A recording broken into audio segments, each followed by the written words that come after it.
Hi friends, this week I want to share something with you, a lesson from the Parsha that is extremely apropos and a very critical message, and that is the concept of Kedusha. What is Kedusha? Kedusha is something or someone that is set aside for exclusivity to be used for holiness. So what we're taught is the idea of the Mishkan, having this sanctified home that belongs to Hashem, that we get to be a part of. And then we have Shabbos. The pasuk tells us, Ach im Shabtotai tishmeru, the sanctity and the holiness of this special day of the week that's called Shabbos. You see, there is a very, very real concept called Kedusha, and that needs to be respected. Something that is set aside for holiness is untouchable. It's a non-negotiable.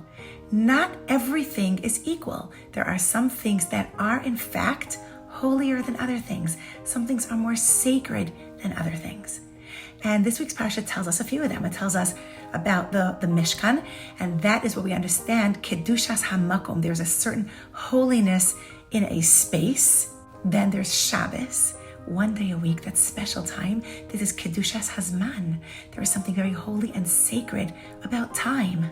So the first area of holiness is Kedushas HaMakom, which refers to the Mishkan, which we also know refers to our own Mikdash Ma'at, our own personal temple that is inside of each of our homes. And that happens when we invite Hashem to live with us. And Hashem comes to live with us in our homes when we have Shalom Bayis and when we respect the Kedusha of Taras HaMishpacha, of family purity. Time is so holy and so sacred in Judaism. And that's why every month when a woman has her special mitzvah of going to the mikvah, that is the exact moment that she is supposed to go.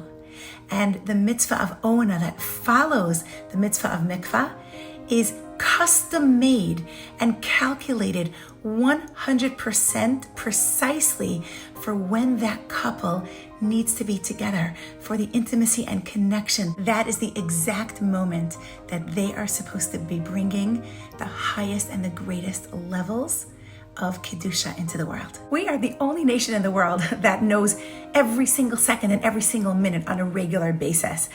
We know exactly when Shkia is.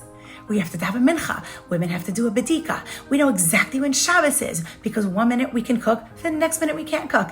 Erev Yom Kippur, it's a big mitzvah to eat and eat and eat, up until one split second when everything changes and eating becomes one of the worst things we can do. Time is so holy and so sanctified. Then we have a Mishnah in Pirkei Avos that continues on and says not only is there Kedushas HaMakom and Kedushas Hazman, there's also Kedushas HaAdam, the sanctity of a human being.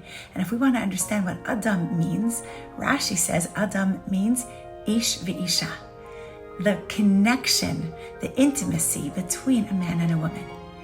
Then the Mishnah continues and tells us that there's also Kedushas Yisrael, that the Jewish people are set aside for Kedusha. And we have to respect the holiness that we are as Jewish people. And then the last one is in that Mishnah, Kedushas HaTorah. Torah is not just like learning any other subject. It's not just chemistry or math. Torah HaKedusha. The Torah is holy. It is untouchable. We don't get to manipulate Torah and move things around and decide what's allowed and what's not allowed. It's a non-negotiable. It's kadosh.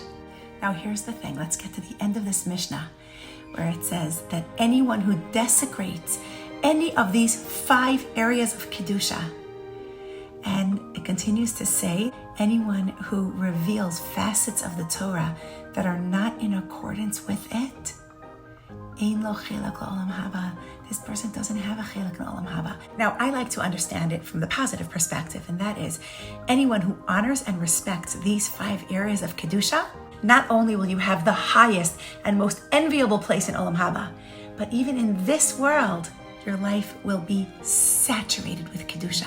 And that means it will be overflowing with holiness. And all of that will spill over into the world and create an entire world filled with Kedusha, filled with holiness, filled with greatness, filled with bracha, filled with goodness.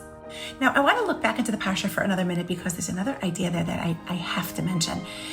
When they were looking for copper to build the kiyar, to build the sink, in the Mishkan, they brought the mirrors of the women. And Moshe was hesitant at first because he was like, mirrors, those are a symbol of vanity. Why should I put mirrors into our holy Mishkan?